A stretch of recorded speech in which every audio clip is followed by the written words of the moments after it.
ನಮಸ್ಕಾರ, ನಾನು Sangameshwara NS, BA 5ನೇ ಸೆಮಿಸ್ಟರ್ನ ಪೇಪರ್ ಸೋಷಿಯಲ್ ಡೆಮೋಗ್ರಫಿ. ವಿಷಯ importance of optimum theory of population, ಆದರ್ಶ ಜನಸಂಖ್ಯಾ ಸಿದ್ಧಾಂತದ ಒಂದು ಪ್ರಾಮುಖ್ಯತೆ. ಈ ಸಿದ್ಧಾಂತ ನೈಜ ಪರಿಸ್ಥಿತಿಯನ್ನು ಆಧರಿಸಿ ಈ ಒಂದು ಸಿದ್ಧಾಂತವನ್ನು ರೂಪಿಸಲಾಗಿದೆ. ಈ ಒಂದು ಸಿದ್ಧಾಂತ ಒಂದು ದೇಶದ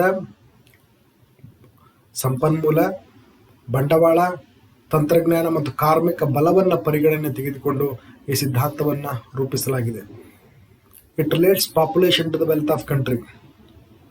ಒಂದು ಜನಸಂಖ್ಯೆಯನ್ನು ವಿಶ್ಲೇಷಣೆ ಮಾಡುವಾಗ ಆ ಒಂದು ದೇಶದ ಸಂಪನ್ಮೂಲಗಳನ್ನು ಪರಿಗಣನೆಗೆ ತೆಗೆದುಕೊಳ್ಳಬೇಕಾಗ್ತದೆ. ಅಷ್ಟೇ ಅಲ್ಲ, it determines per capita income through population. ಅಷ್ಟೇ ಅಲ್ಲ, ಈ ಒಂದು ವಿಶ್ಲೇಷಣೆ ಒಂದು ದೇಶದ ಹಾಗೂ ವ್ಯಕ್ತಿಯ ಆದಾಯವನ್ನು ನಿಗದಿಗೊಳಿಸಬೇಕಾದ್ರೆ ಆ ಒಂದು ಜನಸಂಖ್ಯೆಯನ್ನು ಆಧರಿಸಿ ವ್ಯಕ್ತಿ ಮತ್ತು ರಾಷ್ಟ್ರದ ಆದಾಯವನ್ನು ನಿಗದಿಗೊಳಿಸಲು ಸಾಧ್ಯವಾಗ್ತದೆ. Ideal population which combined with other available resource will yield the maximum returns or income per head. ನಾವು ಆದರ್ಶ ಜನಸಂಖ್ಯೆ ಅಂತ ಹೇಳಿದಾಗ ಕೇವಲ ಜನಸಂಖ್ಯೆಯನ್ನು ಮಾತ್ರ ಪರಿಗಣನೆ ತೆಗೆದುಕೊಳ್ಳದೆ ಜನಸಂಖ್ಯೆಯ ಜೊತೆಗೆ ದೇಶದಲ್ಲಿರುವ ಇತರೆ ಸಂಪನ್ಮೂಲಗಳನ್ನು ಪರಿಗಣಿಸಿ ಆ ಸಂಪನ್ಮೂಲದಿಂದ ದೇಶದ ಮತ್ತು ವ್ಯಕ್ತಿಯ ಆದಾಯವನ್ನು ಹೆಚ್ಚಿಸಬಹುದು. ಅದನ್ನು ಆ ಜನಸಂಖ್ಯೆಯನ್ನು ಆದರ್ಶ ಜನಸಂಖ್ಯೆ ಅಂತ ಪರಿಗಣಿಸಲಾಗ್ತದೆ. ಹೀಗೆ ಜನಸಂಖ್ಯೆಯನ್ನು ವಿಶ್ಲೇಷಣೆಯನ್ನು ಮಾಡುವಾಗ ದೇಶದ ಸಂಪನ್ಮೂಲ ಹಾಗೂ